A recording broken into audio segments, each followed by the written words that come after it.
अनुभव किया जा सकता है वो स्थायी नहीं हो सकता, और जो स्वयं शाश्वत है वो कभी अनुभव बन ही नहीं सकता।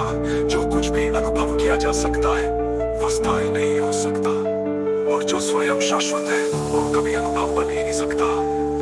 ज्ञान, विज्ञान, ध्यान, ये सब माध्यम है, लेकिन स्वरूप कोई माध्यम नहीं।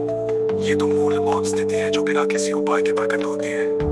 मुझे कोई सत्य नहीं मिला, क्योंकि जो कुछ भी पाया जाए वो खो भी सकता है। मैं स्वयं सत्य हूँ, जिसे कभी पाना खोना कहना संभव नहीं। वाक्य मौन में जो स्थिरता है वही समस्त ब्रह्मांड की एकमात्र प्रमाणिक सत्ता है।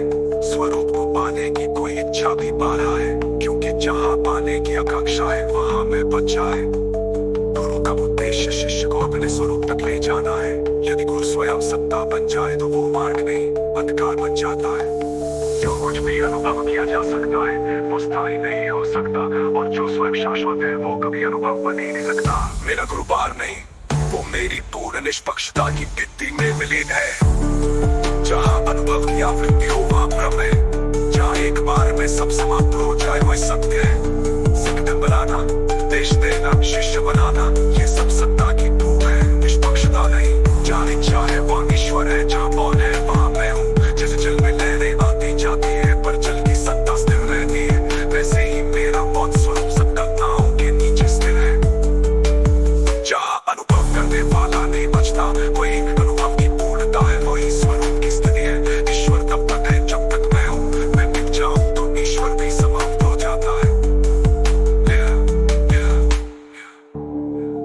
मेरी मौन उपस्थिति सत्य है, बाकी सब कुछ काल के अधीन है और इसलिए असत्य है।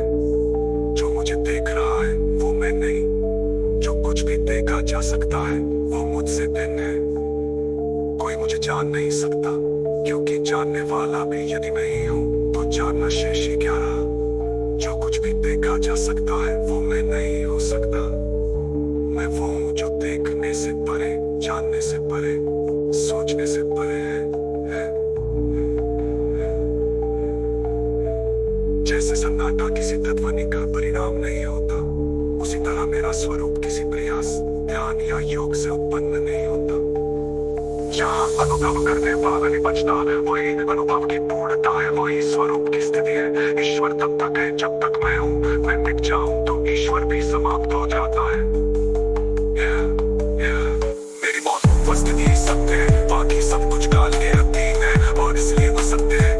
गुरु को ईश्वर मानने वाले धीरे धीरे आत्मघात के अंधेरों की बनते जाते हैं। जहाँ सोचने का अधिकार ही त्याग दिया जाता है, जहाँ संगठन होता है वहाँ सच को बचाने नहीं बल्कि उसे नियंत्रित करने की योजना होती है।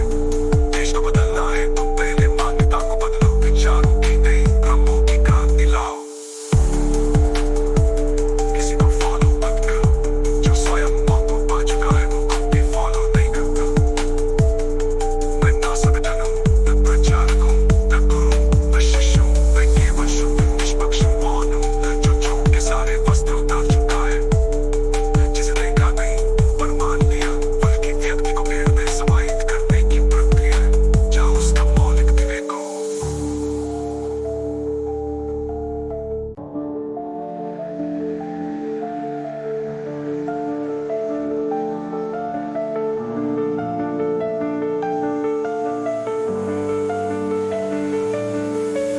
जो कुछ भी अनुभव किया जा सकता है वो स्थायी नहीं हो सकता, और जो स्वयं शाश्वत है वो कभी अनुभव बन ही नहीं सकता।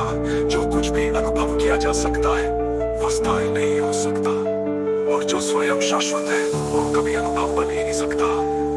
ज्ञान, विज्ञान, ध्यान, ये सब माध्यम है, लेकिन स्वरूप कोई माध्यम नहीं। ये तो मूल मौन स्थिति है जो बिना किसी उपाय के प्रकट होती है।